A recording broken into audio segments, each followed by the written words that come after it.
There's also the Columbus area seat. Mm. Columbus Columbia's, area yeah, we're seat. going. Yeah, Columbius is another city in my brain.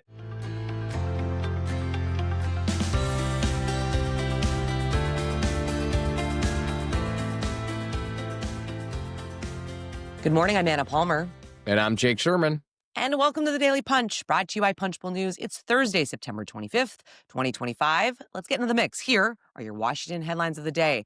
Number one, the Trump administration looks to make a shutdown as painful as possible, threatening massive layoffs. Number two, military brass are keeping quiet amid the looming shutdown. And number three, it's complicated. Ohio Republicans slow walk redistricting. All right, Jake, let's get into it. This is a moving story that happened late last night, late in terms for us, where the news broke that the Trump administration was going to threaten large-scale firings of federal workers if the federal government shuts down next week, a nuclear tactic to make a funding lapse as painful as possible for Democrats. You know, we could see this coming, right? And I From think a mile this is away.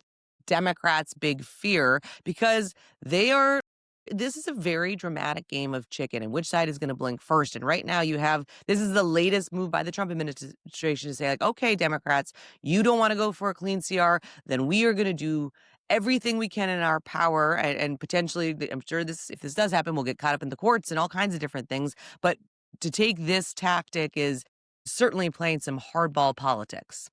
Yes. Well, first of all, you're right. You can see this from a mile away. And by the way, this is why Chuck Schumer didn't want to shut down the government last time. Right. Because he understood that the administration would make it incredibly, extraordinarily, all those things, painful for Democrats and for the government. I mean, Russ Vought, the head of OMB, is somebody who has been around government for a very, very long time. He understands the levers you could pull at OMB to make this painful. And by the way, every time an administration, or most times, an administration has a shutdown and it's the other party that is in control of or, instigates the shutdown, let's say, the administration makes it painful. Barack Obama made it painful for Republicans in 2013. Not like this, but made it painful. So the interesting thing to me is that this OMB memo says, I'm just going to read it here, that it is going to fire.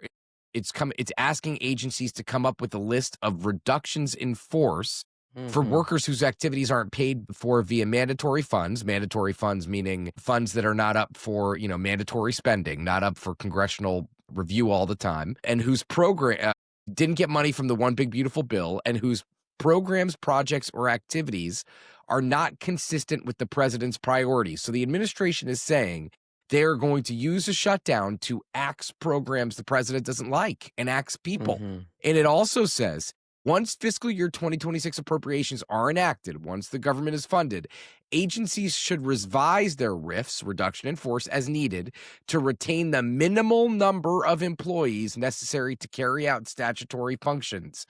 So what the administration is going to do is they are going to cut a bunch of jobs and blame Democrats for the shutdown. That's it. That's what they're going to do. And Democrats understand this. And they could say, well, he was planning to do this before, blah, blah, blah. I get that. This is going to put pressure on Democrats to come to a deal. It might not work. It is aimed at putting pressure. And I bet you that a lot of the federal employee unions are going to have what to say about this, that they might have a bunch of people fired. Anna, what do you think?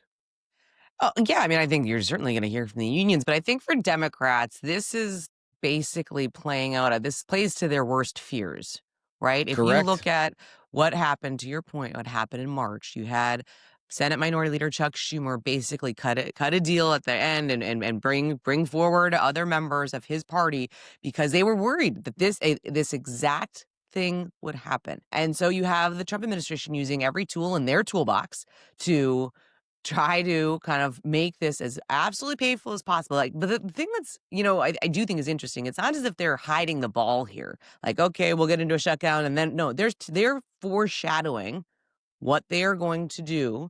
And you have Chuck Schumer, commenting here saying this is an attempt at an intimidation. Donald Trump has been firing federal workers since day one, not to govern, but to scare. This is nothing new and has nothing to do with funding the government.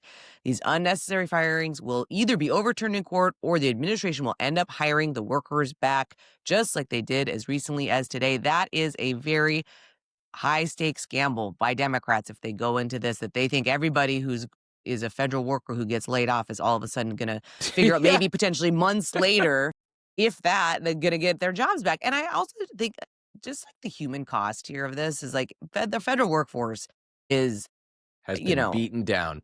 man alive. The insecurity of whether or not they're going to have the job from the Doge related cuts to just being the punching bag of politics has got to have some real long term effects. Also, of the future of the federal workforce. Who wants to go into the federal workforce, given that this is the kind of dramatic situation that we find ourselves in?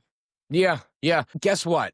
It doesn't actually matter what the reality is, whether they're hired back. I mean, it matters, of course, like substantively, I but mean, politically, it doesn't matter, right? Like, this is an attempt to create pressure on the shutdown, which is, by the way, the deadline is 5 days away. 5 days away. So, and listen, Anna, good time to mention we will have a House Minority Leader, Hakeem Jeffries, on Flyout Day today, live from the Punchbowl News Townhouse, where we will talk about all these issues and get his sense on this. And, and do Democrats remain united here? This is where things are difficult, right? You saw that split in March between Jeffries and Schumer and the Democrats, and were really pissed that they didn't have this fight then. Can they continue as the pressure ramps up to stay unified? So far, they've been very unified here, but what do you think? I mean, I think that's the question to me: is do they yeah. stand strong, and if they do stand strong on this and go towards a shutdown? How do they make sure that there's not kind of cracks in their positioning against this administration? I would say yes, they do for now. For now. I mean, for now, meaning Senate's going to be back on I guess Monday. They can reconsider the clean CR. Mm-hmm. 8 people is a lot of people to flip in the Mm-hmm. Senate Democratic Caucus.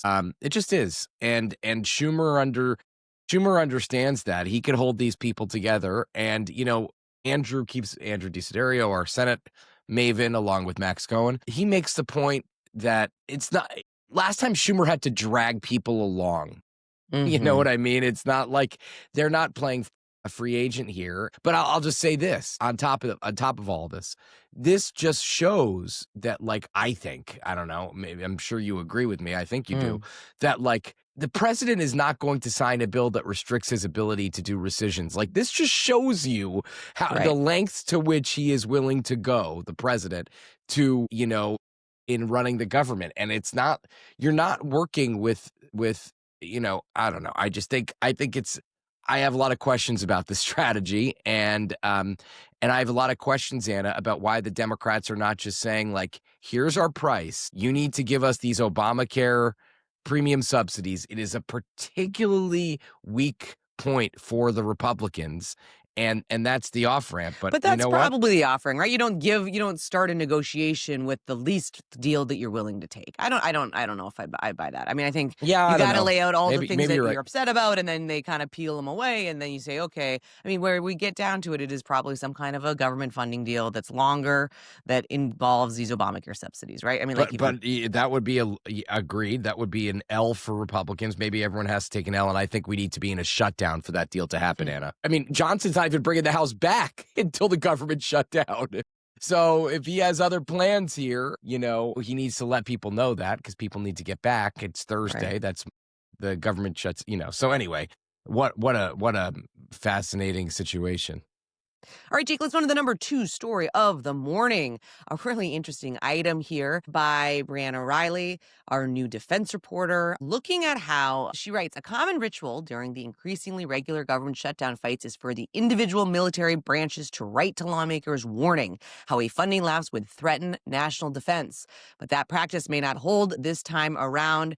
None of the different, kind of branches are readying or have already sent these letters, a very different time for the military under the Trump administration, largely also because they got a bunch of funding with the One Big Beautiful Bill and other government funding. So it's not as if they're not kind of their coffers aren't flush here.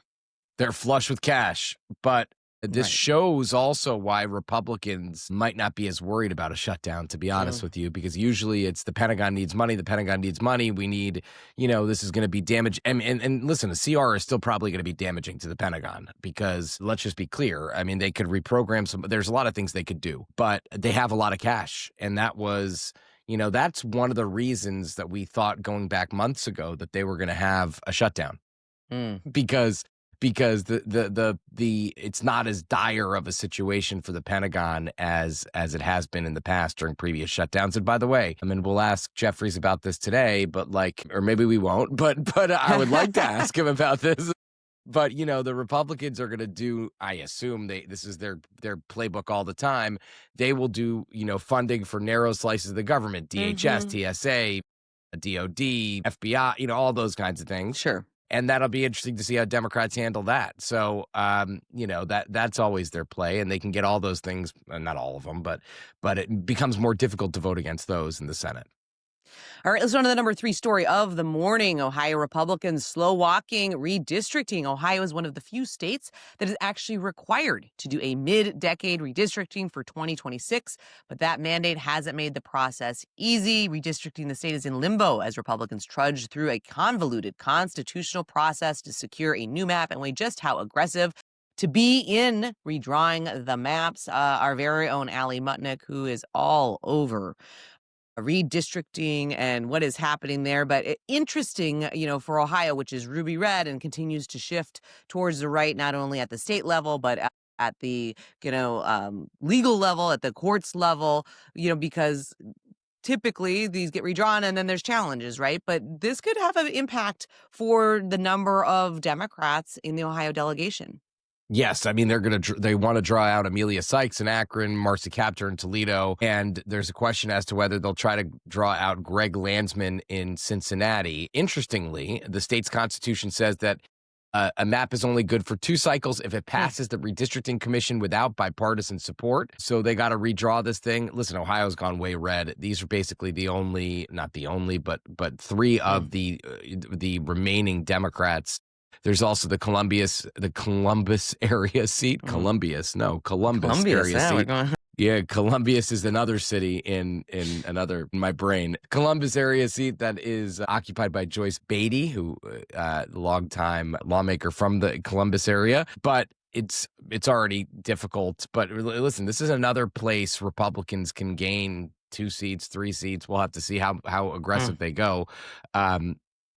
And just adding to their mounting kind of advantage in 2020. Again, not a definite advantage, but they're just padding their chances in 2026.